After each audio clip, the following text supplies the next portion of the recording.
नाव सांगा तुमचं. मी मारुती वाघमारे, बांधकाम कामगार सेना तालुका अध्यक्ष.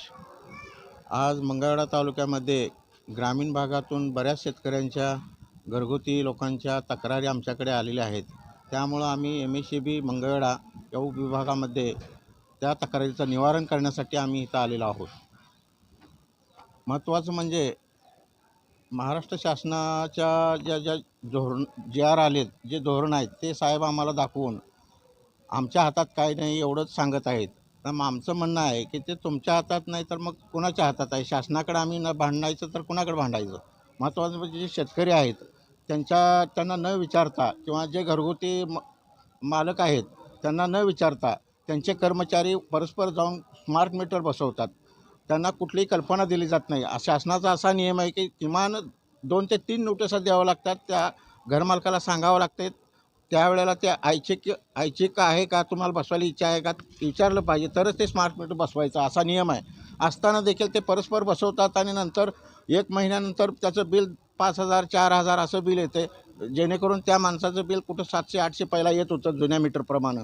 तर असे जे पिळवणूक होते शेतकऱ्याची म्हणा घरगुती मालकांची, ही थांबली पाहिजे. स्मार्ट मीटरमध्ये नेमकं काय फीड आहे हे तरी त्या ग्राहकाला सांगितलं पाहिजे. नेमकं काय बाबा एवढं मीटर का पळतंय हे पाहिलं पाहिजे. त्याच्यानंतर ज्या तक्रारी आहेत त्या कुठं शेतकऱ्याच्या आता पावसाळ्याचे दिवस आहेत, डाम प्रत्येक ठिकाणी वाकलेले आहेत. जुने जे डांब आहेत ते सगळे वेस्ट झालेले तरी ते डांब रिप्लेस केलेले नाहीत. प्रत्येक डांब हा प्रत्येक ठिकाणी वाकलेलाच आहे. शेतकऱ्यांनी मेहनतसुद्धा आता करता येत नाही. नांगरणी असेल, कोळपणी असेल, मशागत करणे असेल, प्रत्येक शेतकऱ्याचं तालुक्यामध्ये हीच ओरड आहे. महत्त्वाचं म्हणजे जे आता 2 महिने झालं पावसाळा सुरू होऊन देखील पावसाचा पत्ता नाही. तरी शासनाचं कुठलंही धोरण आलेलं नाही. तरीही MSCBच्या अधिकाऱ्यांनी जे काय टायमिंग ठेवलेलं आहे पिकांना पाणी देण्यासाठी 4 तासाचं 8 तासाचं, हे काय रात्रीच्या शेतकऱ्यांनी विश्रांती घ्यायची का रात्रभर तिथं पाणी देत बसायचं? काहीतरी त्याचं व्यवस्थित नियोजन असलं पाहिजे जेणेकरून अधिकाऱ्यांनी त्याचा फायदा झाला पाहिजे, शेतकऱ्यांनी त्याचा फायदा झाला पाहिजे. नाहीतर ह्यांनी जसं वर्ण ऑर्डर आली म्हणून सांगायचं आणि त्या पद्धतीनं त्यांचे रूल्स फॉलो करायचे आणि ते शेतकऱ्याच्या डोक्यावरती बसायला लागलेले आहेत. मग शेतकऱ्यांनी नेमकं न्याय मागायचा कोणाकडं? घरगुती ग्राहकांनी न्याय मागायचा कोणाकडं? असा हा मंगळवेढा तालुक्यातला भोंगळ कारभार आज आम्हाला पाहायला मिळाला. त्यामुळं आम्ही निवेदनाद्वारे त्यांना व्यवस्थित ज्या समस्या आहेत त्या हाताळाव्यात यासाठी आम्ही निवेदन द्यायला आलो. या ठिकाणी आजच्या जो निवेदनाचा विषय आहे तो स्मार्ट मीटरबाबत आणि शेतकऱ्याच्या लाईटच्या संदर्भामध्ये. स्मार्ट मीटर म्हणजे नेमकं काय, त्याची सुलभता आणि सुंदर असावं, परंतु हे स्मार्ट मीटर नसून हे नुसतं भगदाड पाडणारं मीटर आहे. प्रपंचाला पूर्ण भगदाड पाडले. गोरगरिबाच्या शेतकऱ्याच्या प्रपंचाला फार इस्तू लावणारं हे मीटर आणून सरकारनं ठेवलं आहे. हे मीटर आम्हाला नकोच आहे म्हणून आम्ही हे निवेदन आता सादर केलेलं आहे. तरी ते म्हणतात वर्ण GR आला आहे.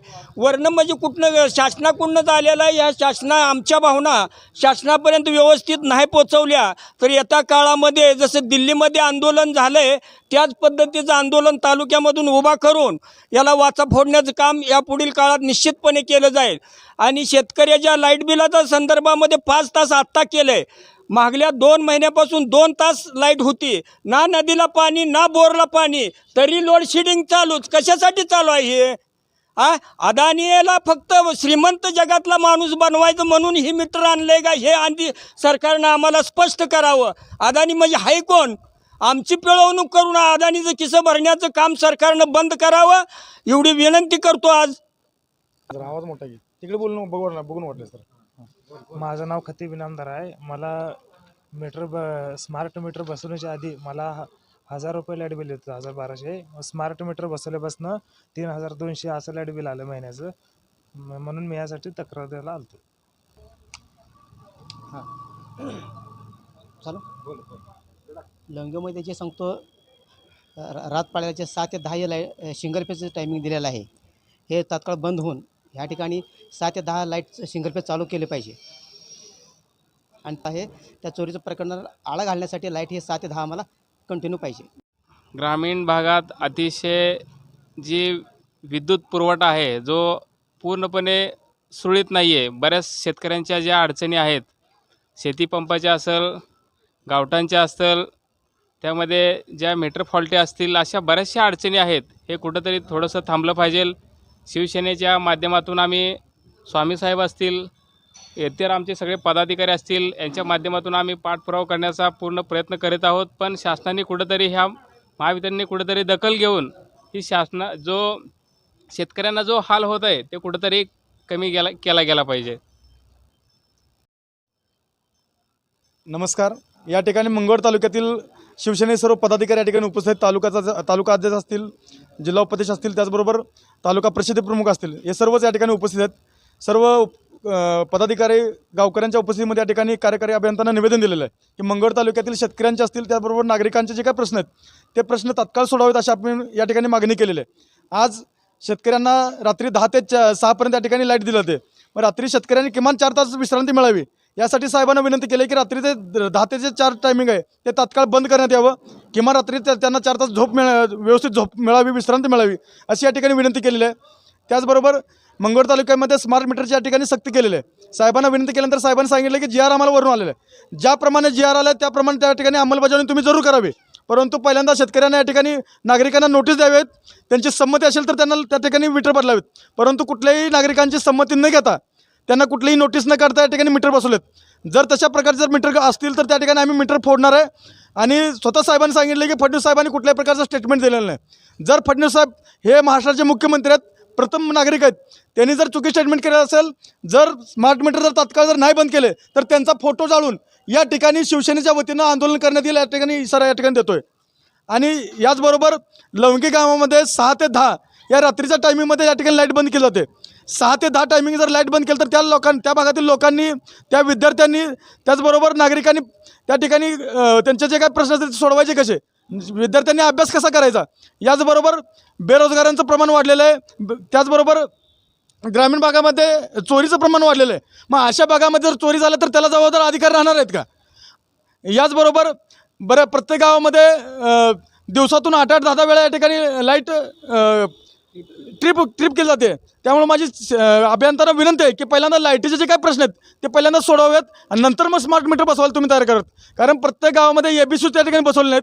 एखाद्या कोपऱ्यामध्ये जर प्रॉब्लेम झाला तर तो प्रॉब्लेम सर्व गावाला सोसावा लागतो. त्यामुळे माझी त्यांना विनंती आहे की पहिल्यांदा तुम्ही लाईटचे जे काही प्रश्न आहेत ते सोडवावेत आणि नंतर तुमचे काय नियम तुम्ही पाळा, GR पाळा, काय करायचं करा, त्या पद्धतीने काम करा. पण पहिल्यांदा लाईट व्यवस्थित द्या. कारण शहरी भागामध्ये 1 मिनिटसुद्धा लाईट जात नाही त्या ठिकाणी. या ठिकाणी ग्रामीण भागामध्ये जर लाईट गेली तर 4-4 तास लाईट येत नाही. त्यामुळे पहिला ते प्राथमिक प्रश्न सोडवा आणि नंतर मग तुम्ही काय असेल ते GR प्रमाणे अंमलबजावणी करावी. याचबरोबर आमचे लवंगी गाव असेल किंवा सलगोरे गावामध्ये बरेच अधिकारी या ठिकाणी मुख्यालय राहत नाहीत. त्याचबरोबर वेळेत कामावर येत नाहीत. जे काय काम केलं त्या ठिकाणी कॉन्ट्रॅक्ट बेसवरच्या कर्मचाऱ्यांकडून या ठिकाणी कामे केली जातात. त्यामुळे माझी विनंती आहे की जे काही कनिष्ठ अभियंता असतील, त्याचबरोबर त्या ठिकाणी जे काही अधिकारी असतील त्या ठिकाणी त्या मुख्यालय राहून त्या ठिकाणी काम केलं पाहिजे. या सर्व प्रश्नांचा या ठिकाणी विचार करून तात्काळ यावरती 8 दिवसामध्ये विचार करून त्या नियोजनाचा मार्गी लावावा अशी आमच्या ठिकाणी विनंती आहे. आणि स्मार्ट मीटरला तात्काळ बंदी करून जे काही नागरिकांचे प्रश्न आहेत त्या प्रश्नावरती या ठिकाणी उपाय शोधून जे काही जुने मीटर ते जुने मीटर चालू करावं अशा ठिकाणी विनंती करतो. जर 8 दिवसामध्ये जर आपण उपाययोजना नाही केली तर शिवसेनेच्या वतीनं वेगळ्या प्रकारचं आंदोलन या ठिकाणी करण्यात येईल असा या ठिकाणी इशारा देतो. जय हिंद, जय महाराष्ट्र.